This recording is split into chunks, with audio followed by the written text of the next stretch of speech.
Hello, how are you doing today? Welcome to another test segment of Diego's Fine Art Adventures. Of course, these videos are actually done for a company called Agora Days. They're located in Sunnyvale, of all things. And today what we're going to do is doing some gold leafing, and I certainly have done some gold leaf. So I do silver leaf and gold leaf. I buy this gold leaf pack, getting these little packs of these little sheets of gold leaf. And what you do is you paint on this adhesive. You can also use resin or also varnish. There's no particular magic to this particular adhesive at all. A lot of old artists use varnish. They don't even use this stuff. So half the time I don't even use stuff myself. I just use flat out varnish, wood varnish. Do perfectly good.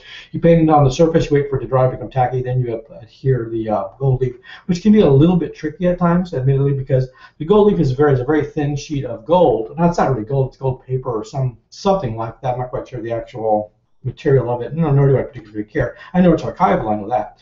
Anyway, it adheres itself to the adhesive, and pretty much you have a gold-looking surface as a result of that. And that's what I've done with these articles here, or these rather materials right in here, these objects here rather. I'm going to use these for my heart sculpture or my heart paper to make work.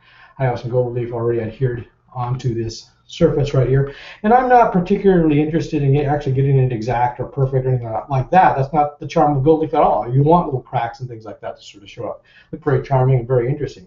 So I'm going to sort of shake this off a little bit with my brush. There we go. Can't see that, but I don't want these little gold leaf flecks to get all over the place. They get really terrible sometimes. There we go. Sort of brush them off with my brush. There we go. There we go. There we go. Sort of being a little bit forceful. And again, this is just a dry brush I'm using. I think it's an oil-based brush. It's a little stiff.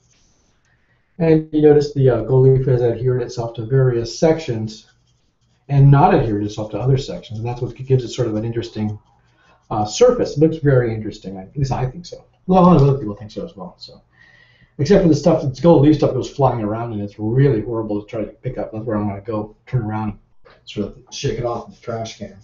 At least you can. I'm sure you can imagine me doing this. Not particularly interesting to watch. We're sort of shaking that off a bit, and there we go, sort of rubbing right out. There you go. Another piece there, and we'll just shake the bottom out of that.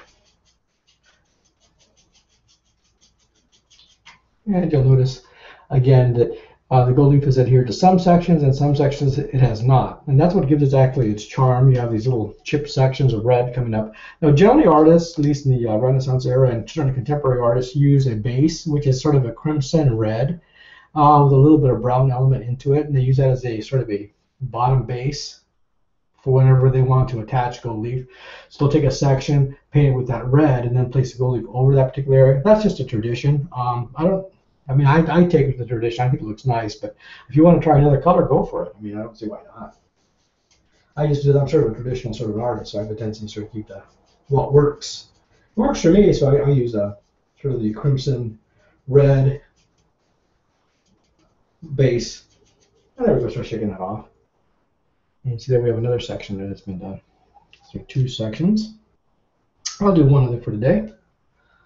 This section here again has gold leaf that has been glued on there. Not glued, but actually it's a varnish and it's been stuck on there. And I'm going to sort of shake it off right here in the trash can. Sorry you can't see this, but the flecks go everywhere and they're really difficult to sort of get around. I generally do this outside, but for the purpose of this video, I'm doing it inside. So give you another view of that. And you notice again, it's adhered itself to some sections, and some sections it is not. And that's what sort of gives it its charm. Sort of gives it sort of a little bit of a rustic charm, a little bit, which is very nice. Particularly the subject matter of my artwork, which has to do with strife, hearts, death, and all the rest of that sort of stuff. It goes well with the subject matter. So anyway, I use again a stiff brush, a stiff oil brush, very stiff. You can even use just a regular brush if you want to. I mean, there's no particular. Whatever works with you. I use a stiff brush to sort of shake off the excess gold leaf. But other artists use other stuff, that's fine with me. Whatever works with you. Again, I use this particular brand here, Speedball Gold Leaf.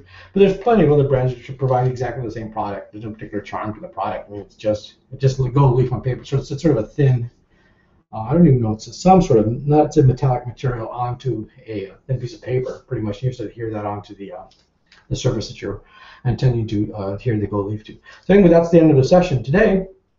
Other than that, I wish you all a fantastic weekend. I know I'm having a great week. At that, God bless and please take care.